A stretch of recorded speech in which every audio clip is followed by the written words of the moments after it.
Happiness for Giovanna is sitting behind the wheel of her Fiat 500. Her infatuation with restoring one of the world's most famous cars began when she first stepped in one. Le avevo sempre viste spesso dall'esterno. I'd seen them from the outside as I walked around Rome, and I always thought they were funny cars, nothing more. But when I got inside one, I thought, this car is amazing.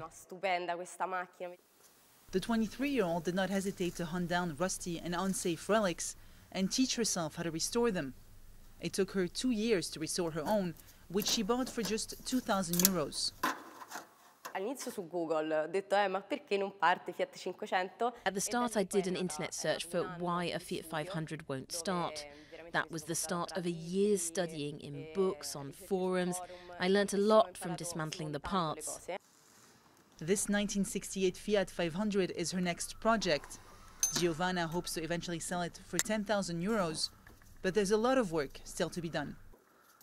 3 months. I hope to be able to do it in 3 months.